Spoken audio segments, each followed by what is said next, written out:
ici devant vous la responsabilité de mon pays, des autorités politiques et des militaires belges. Et au nom de mon pays, au nom de mon peuple, je vous demande pardon pour ça.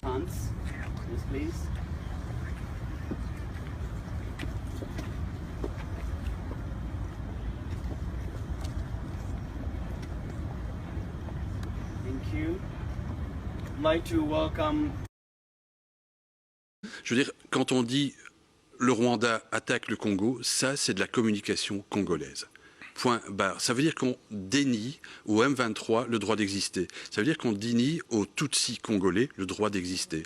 Or, les Tutsis congolais, ça existe. Je veux dire, quand on a mis les barrières, les frontières en 1885 avec la Convention de Berlin, on n'a pas regardé où étaient les ethnies et ainsi de suite. Donc évidemment, s'il y a des Tutsis un petit peu à droite, il y en a forcément à gauche, ce qu'on a toujours refusé de reconnaître au Congo. Donc les Tutsis sont véritablement victimes de violences terribles. Il y en a à peu près 80 000 qui sont toujours dans des camps au Rwanda depuis plus de 30 ans aujourd'hui, et il y en a plus de 200 000 qui sont en Ouganda et au Kenya. Ça, c'est une réalité. Donc quand le M23 dit, enfin quand les Tutsis congolais disent « nous, on a des droits et on veut vivre chez nous », ça me paraît relativement légitime. Quand la Belgique sanctionne le M23 en disant « intégrité des frontières », mais intégrité des frontières, ça veut dire quoi? Ça veut dire que vous êtes attaqué par des ennemis extérieurs. Mais ici, ce sont Or, le M23 reste congolais, même s'il est financé par le Rwanda. Le M23 est congolais. Que maintenant Kigali ait envie de se débarrasser de ces camps de réfugiés qui sont sur son territoire depuis un certain temps et que ça l'arrange bien de aussi semer le trouble dans l'Est, c'est une évidence. Mais dire que le M23 n'est que un suppôt du Rwanda, ça c'est faux, c'est de la communication qui était très très bien menée par Kinshasa. Si on regarde au fil des ans, depuis l'installation de M. Tshisekedi au pouvoir, on a cette petite musique qui intervient tout le temps, c'est-à-dire M23 égale Tutsi, Tutsi égale Rwanda. C'est faux.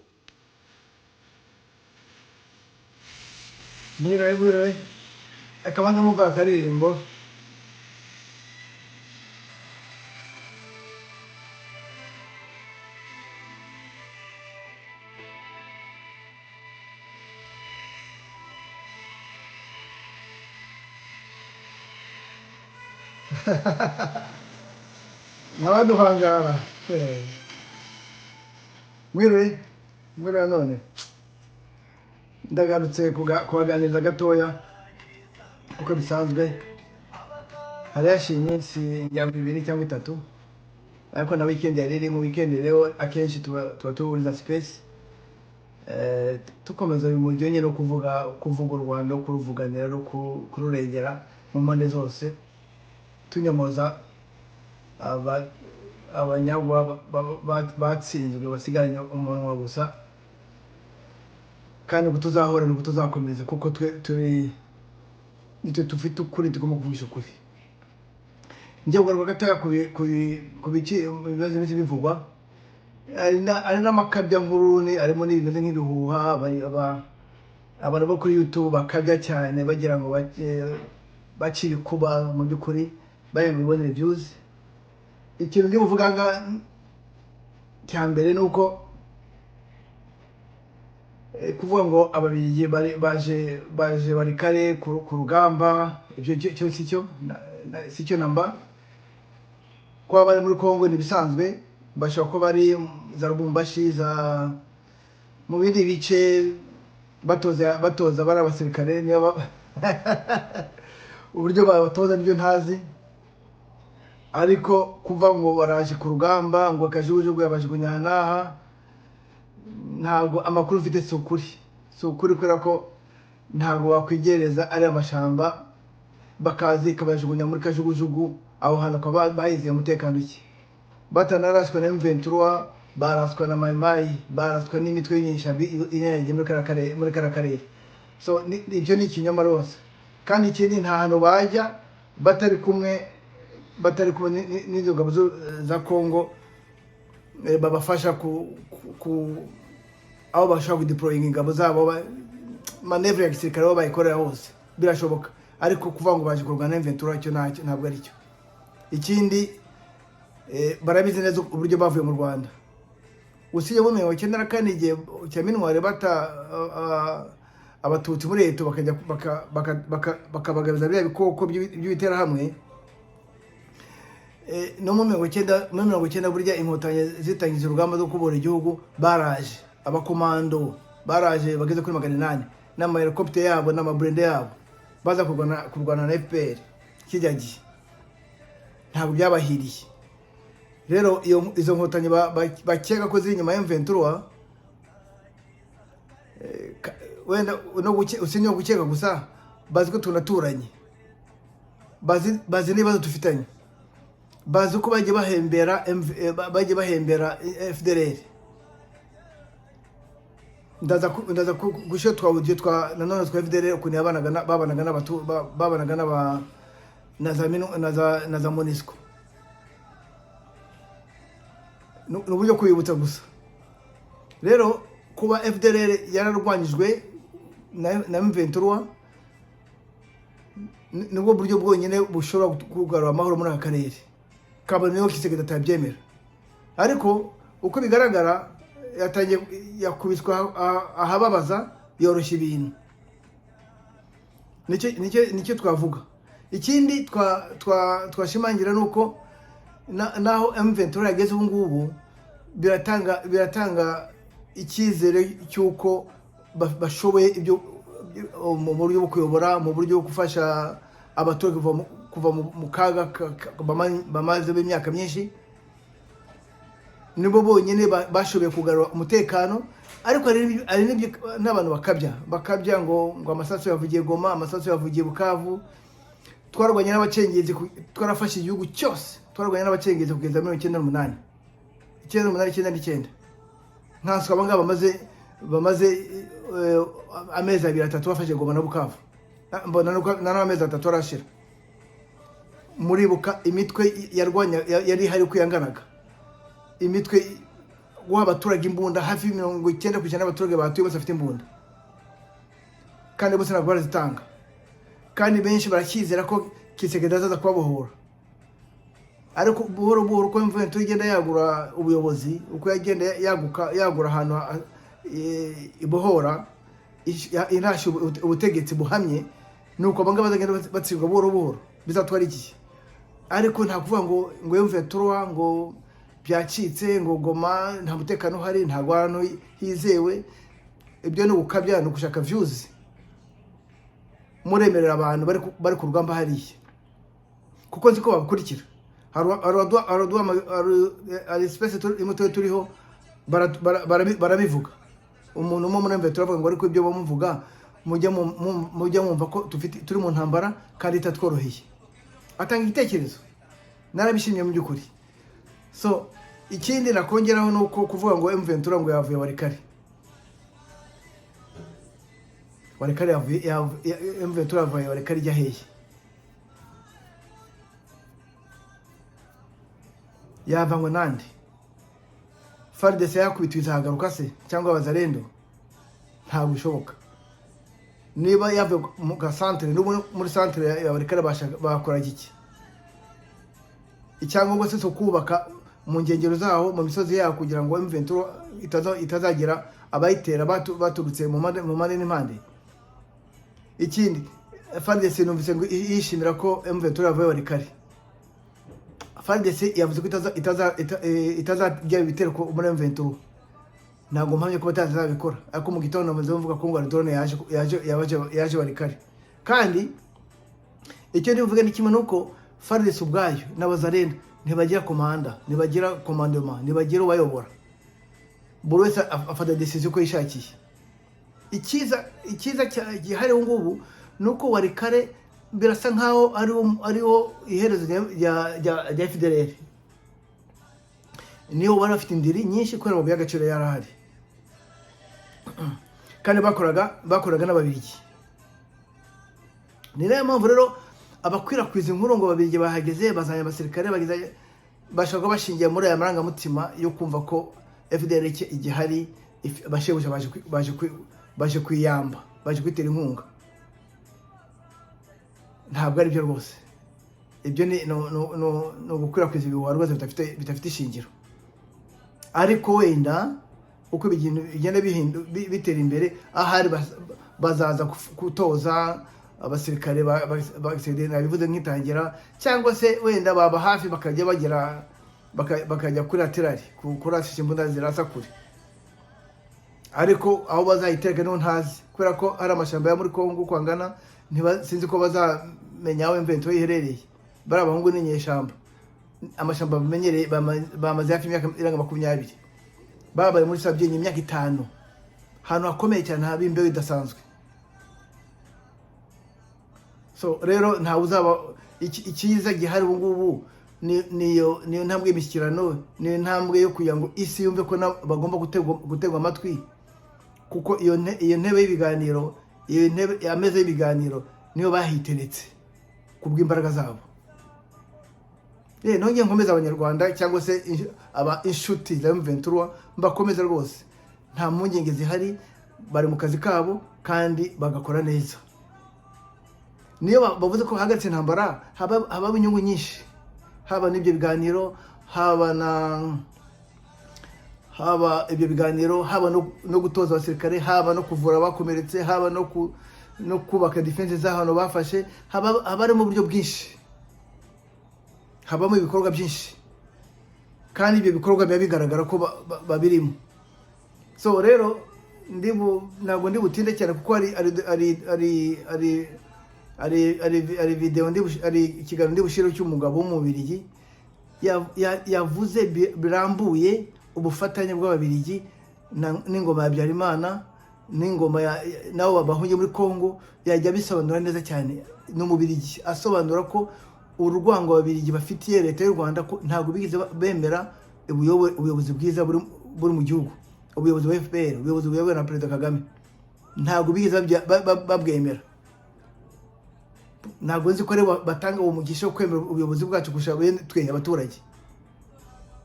Ariko impamvu bivuze bisubiyemo nuko hari abagabo ntihabwa ibara. Bivuga ngo ubu makuru ufite nuko abacuruzi, abashoramari b'Ababiligi barimo gushaka kugerageza kongera kunga u Rwanda na leta yabo. Ibiganiro byatangiye, kuko batekerezaga ko wenda bazatukandakana tukumvikana tukacisha make, ariko twasanze ko igihe cyari kingi cyo gutandukana n'Ababiligi, kuko badutoteje igihe kirekire. Bacumbikiye intera hamwe, bacumbikiye abana b'intera hamwe, bacumbikiye abafite urwango igihugu, babitangaza ku mugaragaro. Yemwe n'Ababiligi ubwabo banga u Rwanda, barabashebuja, barabagaragu ba Byarimana, cyangwa nibo Habyarimana y'abagaragu babo ba Philippe Regency bariye. Umuntu ashaka kwandika ava mu gitondo kugeza ku mugoroba akritika u Rwanda gusa, akritika u Rwanda gusa. Yabaye opoza w'u Rwanda nk'umwene gihugu w'u Rwanda, ariko n'ubundi yari umwene gihugu, yarera ahabwe ubwene gihugu, ndetse baramuha n'iranga ya gihutu, ngo ni umuhutu buriya Philippe Regency.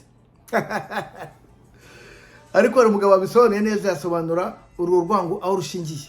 Yabivuze mu Gifaransa, nizere ko hari ababyumva, cyangwa n'uburyo simbizi, utumva Igifaransa no kurubashya kuri Google ikabisesengura, nabyo birashoboka. Niyo mpamvu navuze ko ntari butinde, nagira ngo ntange igitekerezo cyanjye ko ibyo bivuga ko M23 yavuye Walikale, ntawe yagiye, murabizi ko bigenda, n'uburyo bahageze ntawe bizi, kuko ntari nambara yabereye mu by'ukuri. Mu minsi ishize narabivuze, aho M23 izafata kuva Walikale imanuka iganiza Kisangani, na resistance nimwe izabaho, kuko ahari defense za FDLR hakomeye, hari kuri defense ya nyuma ni Walikale. Ubu rero bivuga ko uko bagiye banyanyagira iyo no hino, bizabatwara imyaka n'indi y'ubusa kugira ngo bongere bihuze hamwe. Ariko icyo gihe bizasaba ko hata muri no Kivu na Sud Kivu atari ubuyobozi buhamye bushobora gushyira abaturage ku murongo, ku buryo bashaka kugenzura za activities zose zabaho za FDLR. Mu gihe rero M23 izaba ikigenzura no Kivu na Sud Kivu, ni ukuvuga ngo ikibazo cya FDLR cyarangiye. Niyo mpamvu rero mu bishyano bazagenda yose, abahungabanya umutekano w'u Rwanda batazongera guterwa inkunga kugira ngo bongere bahembuke. Tuzasiga turwana n'abari kuri social media, kuri za YouTube, ariko ku kibuga cy'intambara ngo abaturage ngo muhunge, ngo FDL iraje, ngo indege ziraje zirasuka amabombe i Kigali, ngo ibyo ntibizabaho, byararangiye. Nibyo nagira ngo baganirize, ariko ndaza gushiramo iyo video y'uwo mugabo, hanyuma muyikurikire. Ikiganiro cyiza cyane, nibyo navuze, araciye umugani ngo ahari abagabo ntabwo ibara. Muri make rero nukuvuga ngo no mu Babirigi ubwabo, use dufite n'inshuti, dufite n'Abanyarwanda bahatuye, nabo barimo barakora uko bashoboye kugira ngo bumvishe leta yabo ko ibyo ikora, imaze imyaka ikora bitakwiriye. Ntabwo turagahugu gasuzuguritse nk'uko bashaka gusuzugura cya gihugu kitagira nyiracyo nk'icya Kongo, bashaka gusuzugura ab'amajyepfo, abarundi, kuko nabo nta kavuro, bakunda kuragirwa, bakunda kugira abashebuzi b'abazungu, bashaka kujya aho ngaho. Ko mu Rwanda twaribohoye cyane kubw'imbaraga zacu. Ni nayo mpamvu tugomba kubaho byanze bikunze, ku neza no ku nabi. Nsibyo kuvuga ndayishimiye, ntago mpamya yuko ko aho bigeze aha ngaha u Rwanda rwaragerageje bihagije. Ndavuga ku giti cyanjye ko mbitekereza, u Rwanda rwaragerageje bihagije kugira ngo tubane n'abadede. Ariko abadede yapfunwe, kuko majorite muri bo bakoze jenoside yakorewe Abatutsi mu Rwanda, baracyagenda ryapfunwe bahetse ku mugongo. Iyo twagiye mu biganiro rero, bacinyubaka bati bari abantu baratuzi. Ariko ndayishimiye aratuza, azi ko tumuzi. Ariko twagiye tugerageza ngo niba ngo tubane nk'ibihugu, ibyo bintu tubisiga inyuma. Aho bigeze aha rero, n'ibi bitutsi batangiye nk'ibyo bakoze muri 2015 cya gihe, hagati ngo byaracecetse, ubu biragaragara yuko nta garuriro. Oya, nta garuriro rwose. Ngira ngo tuzagana n'izi leta izasimbura dede, kandi ntabwo ari kera, ntabwo ari kure rwose. Reka tubigiye, tuzabesha amaso. Batagize no barwanya n'ubutindi buzabira abaturage b'igihugu, bazabazamukana kuri bwa butindi bakosheramo. Yego, nibyo nagira ngo basubiremo gatoya, hanyuma turacyari kumwe. Murakagira Imana. Vous êtes tous au courant qu'une crise diplomatique sans précédent secoue les relations entre le Rwanda et la Belgique depuis le 17 mars dernier. Devrait-on en fait parler d'une crise qui oppose la Belgique au Rwanda? Le nouveau gouvernement belge en poste depuis le 3 février dernier seulement a rapidement et agressivement fait une campagne calomnieuse pour l'imposition de sanctions européennes contre le Rwanda. Quels étaient les motifs de cette agression déguisée? En réalité, l'absence de motifs sérieux, car franchement la diplomatie rwandaise qui discute d'égal à égal avec la diplomatie belge ne peut pas être considérée comme un motif sérieux. Alors il a fallu en inventer un: la défense de l'intégrité territoriale de la République démocratique du Congo. Fin janvier, Bernard Quintin, la VRT, le martelait déjà. Ensuite sont venus les autres, poussés dans le dos par Kinshasa et ses indéfectibles suppôts à Bruxelles. Malgré qu'aucune déclaration, ni même aucune allusion, n'a jamais évoqué une quelconque annexion de territoire congolais par le Rwanda, l'accusé de ce crime permettait de justifier n'importe quelle action offensive. Et comme cela ne se suffisait pas, ils ont rajouté une possible déstabilisation de la région. Tout cela au nom d'un pseudo-respect du droit international. Je vais faire souffrir quelques personnes qui m'écoutent en leur rappelant que le fameux droit international invoqué aujourd'hui par notre ministre des Affaires étrangères, Maxime Prévost, est en fait un droit international à deux vitesses. Rappelez-vous, quand il s'agissait en avril 1994 de s'occuper de personnes en danger de mort à l'école technique officielle de Kichukiro, nos chers politiques belges, à l'époque, se foutaient pas mal du droit international quand ils ont intimé l'ordre à nos militaires de plier bagages et d'abandonner 2000 personnes aux génocidaires qui les ont exterminés pratiquement jusqu'au dernier.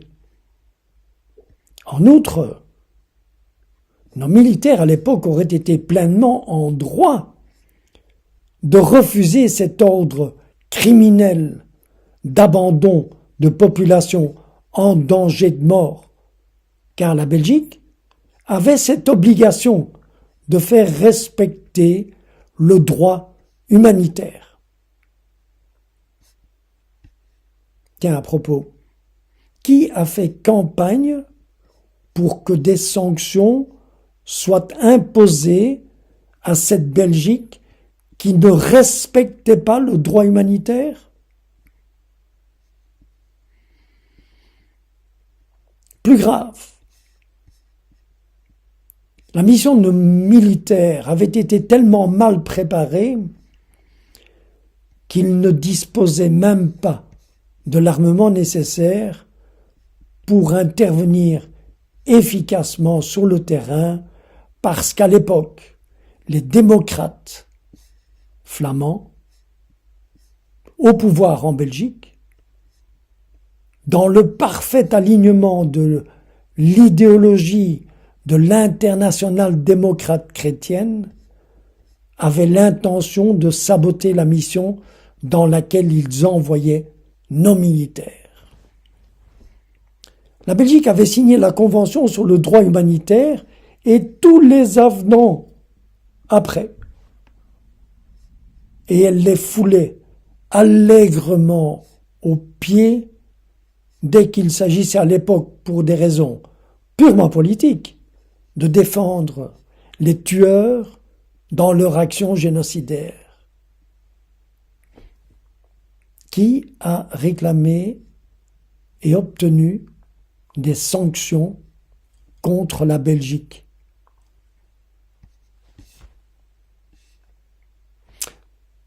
Pensez-vous que le soutien aux milieux extrémistes hutus rwandais, aujourd'hui en 2025, c'est de l'histoire ancienne? Pas du tout. Certains organes dits de presse sont subventionnés par des fonds publics en toute connaissance de cause. La Belgique subventionne l'incitation à la haine qui est déversée dans certaines publications. Alors franchement, qui déstabilise qui? Et sur le terrain, qui déstabilise?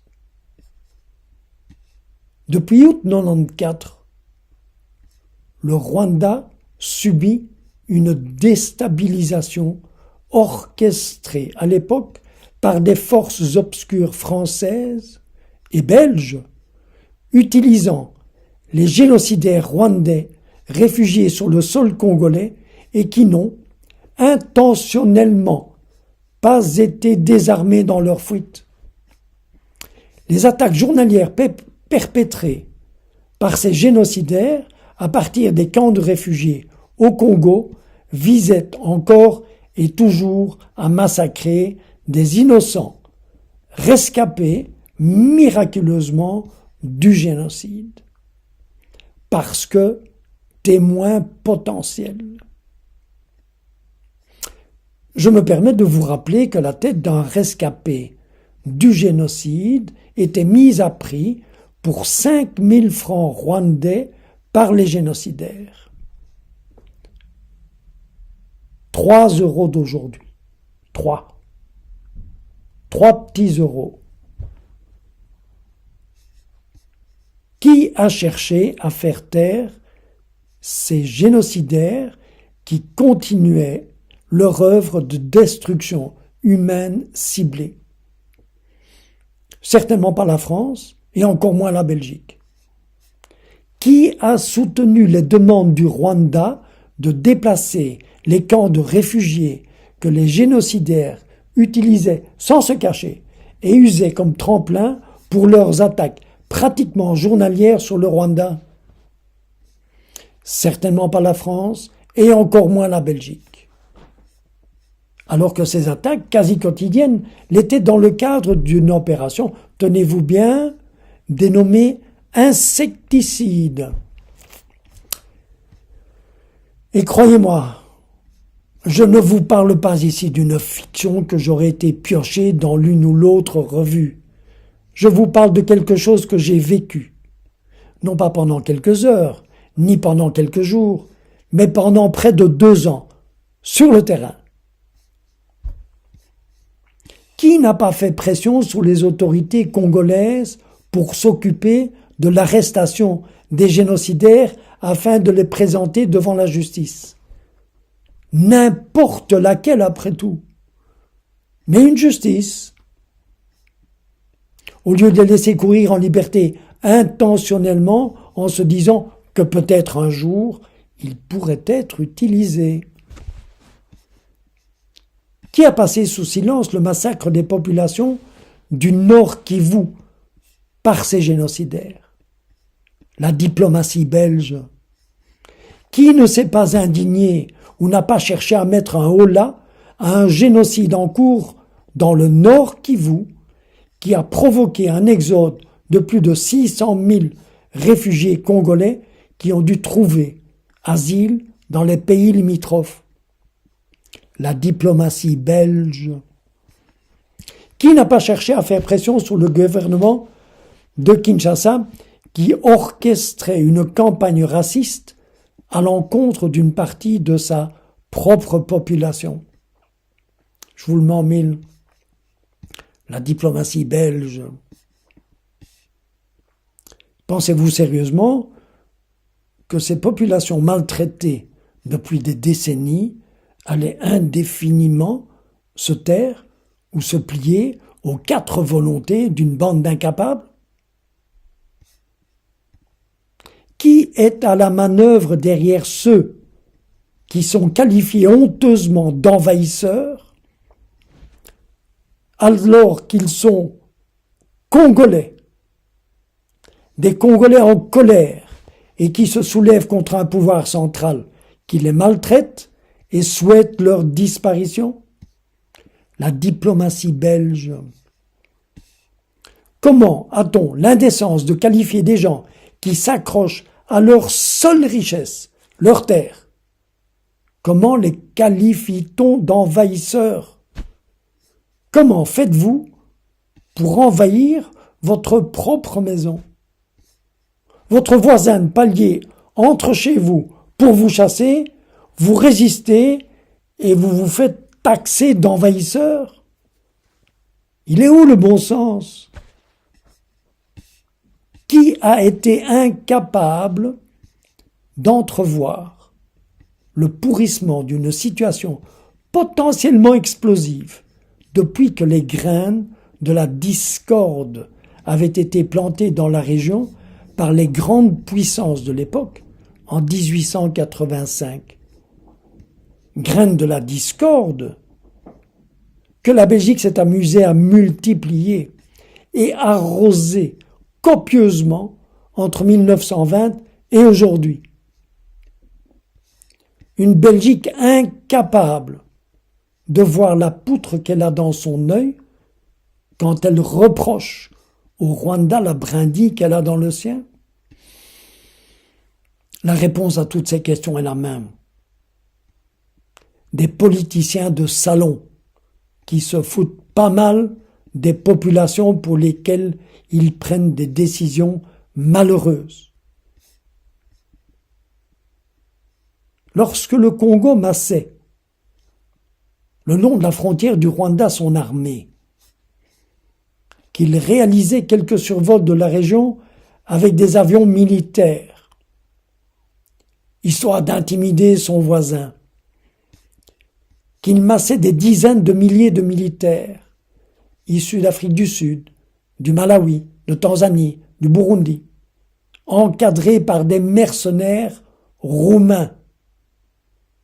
En plus d'avoir armé les génocidaires rwandais réfugiés chez eux, une ribambelle de Wazalendo, et le tout supervisé par une mission des Nations Unies, la MONUSCO. Lorsque le chef de l'État burundais, en compagnie de son homologue congolais, assis côte à côte, affiche publiquement l'intention de changer de régime à Kigali, y a-t-il raisonnablement lieu de se demander qui a effectivement l'intention de déstabiliser la région? Il y a près de 31 ans, les génocidaires aujourd'hui réfugiés en RDC accusaient les Tutsis de leurs propres crimes. Encore une fois, je vous parle ici de quelque chose de vécu. J'ai assisté à des discussions où les génocidaires réfugiés au Zaïre accusaient le FPR d'avoir commis le génocide et que c'était eux les rescapés. Cela s'appelle une accusation en miroir. Le procédé est connu parce qu'il permet d'accuser l'autre de ses propres intentions ou de ses propres crimes. Et lorsque les preuves sont à plus d'un titre confondantes, eh bien il suffit avec un peu d'aplomb d'accuser l'autre de vos crimes. Ainsi, vous instillez le doute dans l'esprit des observateurs qui prendraient le cours de l'histoire à ce moment-là. Et comme de tout mensonge, il en reste toujours quelque chose.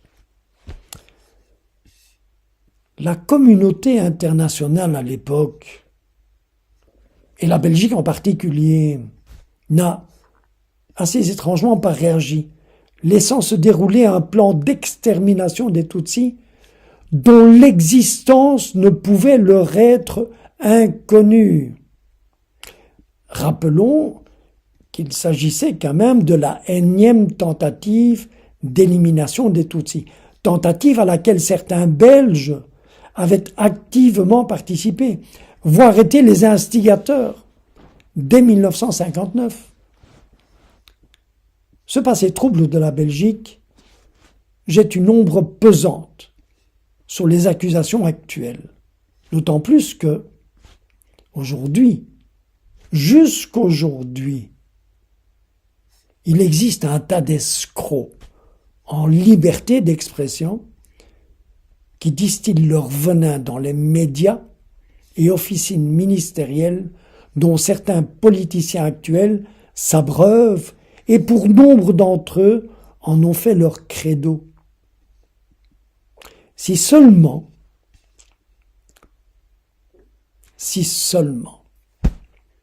la Belgique avait utilisé sa puissance diplomatique entre 1994 et aujourd'hui pour imposer à Kinshasa l'arrestation de tous les génocidaires qui sont responsables non seulement du million de morts au Rwanda, mais également de plusieurs milliers de morts dans les deux Kivu, en plus de l'exode de plus de 600 000 réfugiés congolais dans les pays voisins. Également responsable de l'abattage systématique, non pour manger, mais pour le plaisir de tuer des milliers de têtes de bétail appartenant à ces populations en déroute. Eh bien, si justement la Belgique avait utilisé à bon escient cette diplomatie, il n'y aurait jamais eu de crise aujourd'hui. Jamais. Pour quelle raison ne pas avoir imposé à Kinshasa l'arrestation de tous ces génocidaires planqués en RDC? En 2006, la communauté internationale s'est mobilisée pour financer et fournir la logistique à l'organisation d'une élection présidentielle en RDC, la première de l'histoire du Congo. Si Bruxelles avait brandi le gel des avoirs congolais en Belgique, ou une quelconque mesure de rétorsion pour imposer un agenda afin de se débarrasser de ce qui représente une des principales racines du mal qui gangrène l'est de la RDC jusqu'à aujourd'hui.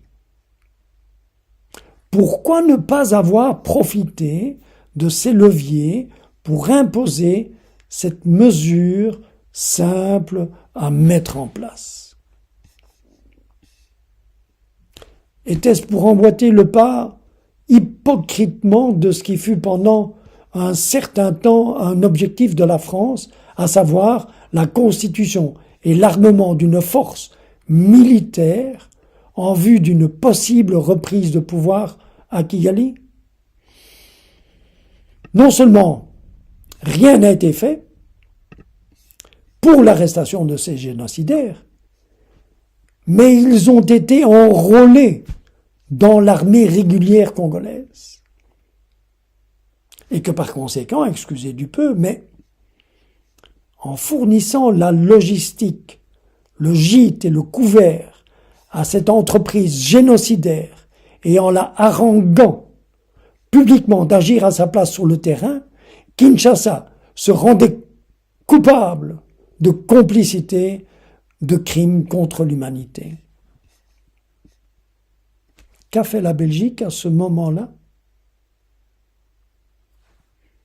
Rien. Sauf peut-être de se ranger derrière Kinshasa contre Kigali. Cherchez l'erreur. Comment rester de marbre comme l'a fait la Belgique quand un gouvernement enrôle dans ses rangs des génocidaires? Pour quelle raison la Belgique est restée silencieuse face à un gouvernement qui se fait complice de génocide? Plusieurs questions pertinentes s'entrechoquent qui me viennent à l'esprit. Serait-ce par jalousie de la métamorphose actuelle du Rwanda qui s'est faite sans eux, sous la houlette d'un vrai chef d'État? J'entends par là un chef d'État qui ne cherche qu'une seule chose dans son pays, l'unité. Il est vrai que ce mot « unité » est parfois perçu comme une insulte en Belgique, où seul règne en maître absolu le mot « division ». En Belgique, les politiciens adorent ça, diviser et monter les uns contre les autres. Est-ce parce que le lobbying pro-génocidaire en Belgique est si important que le gouvernement actuel voudrait s'en faire le porte-parole? Est-ce parce que les autorités actuelles à Kigali ne sont plus manipulables à l'envi, comme c'était le cas avant 1994? Ou bien est-ce parce que les Congolais qui sont encore actuellement réfugiés au Rwanda et en Ouganda, s'ils revenaient sur leur terre, dont les génocidaires et l'armée congolaise les ont chassés il y a quelques années, sont de facto les propriétaires des immenses richesses de leur sous-sol que Kinshasa et ses alliés du moment veulent s'accaparer sans partage?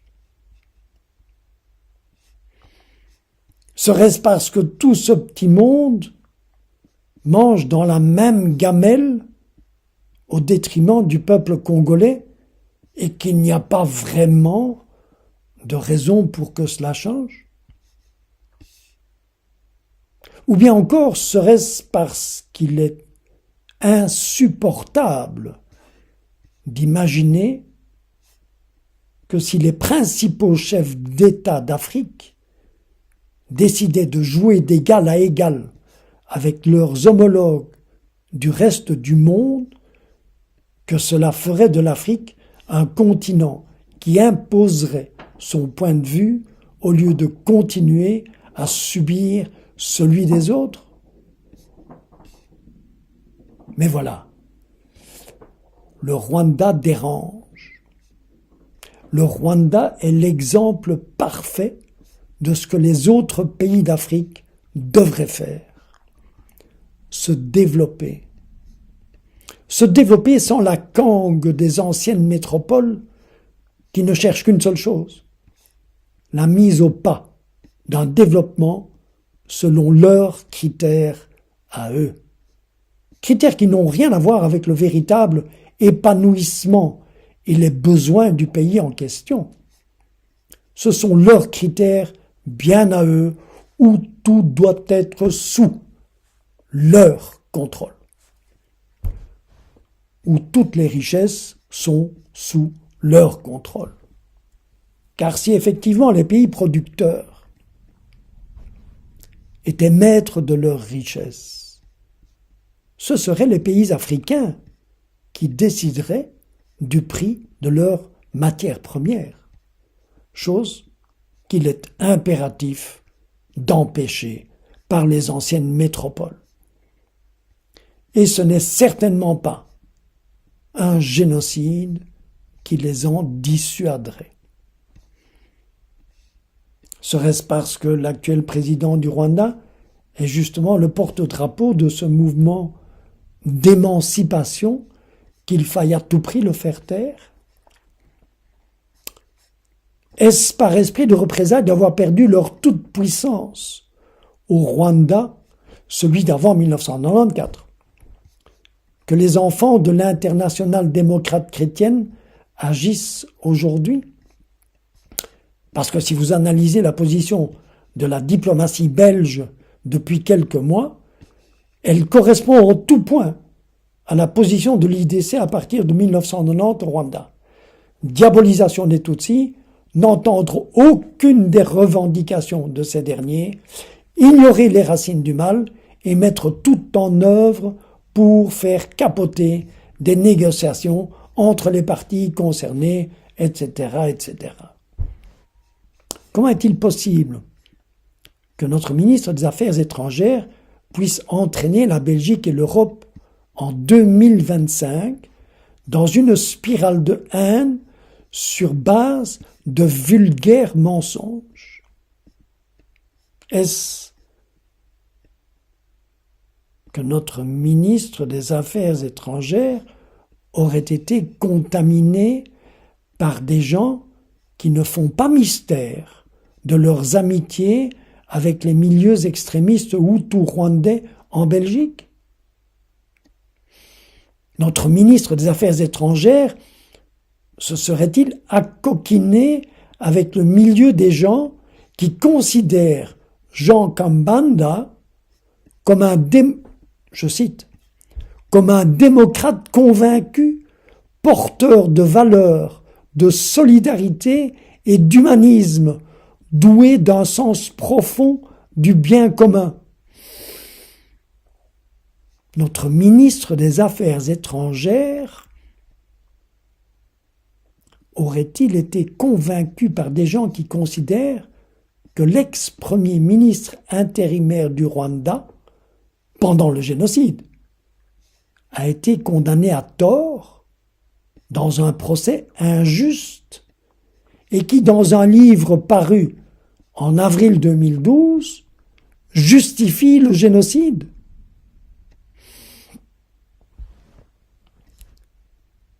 Soyez persuadés que c'est l'une ou un cumul de toutes ces raisons que je viens d'énumérer responsable de la crise actuelle en RDC et qui justifie pleinement la rupture des relations avec la Belgique.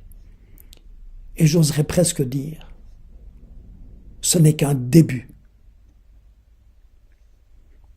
Rien à voir avec une pseudo-défense de l'intégrité territoriale ou d'une possible déstabilisation de la région.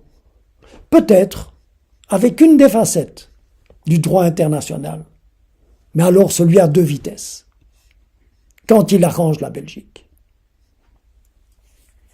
Certaines personnes gonflées de leur ego surdimensionné ne se sont pas encore rendus compte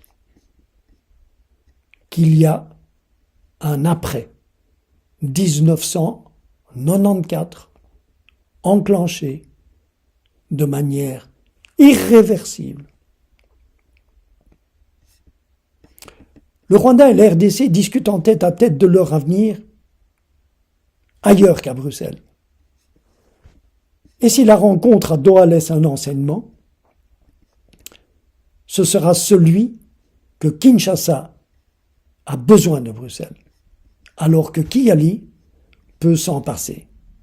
Ou attendre qu'une diplomatie responsable se mette en place. Car si le PSC a changé de nom, en devenant pour un temps le CDH, ce n'est certainement pas en se muant en les engagés d'aujourd'hui que l'esprit partisan Joke to M23, my bro. Don't joke. That is army for the people. Not joke. Don't joke. Move, move, quickly, quickly. Jump, jump, quickly, quickly. Don't joke to M23, my bro.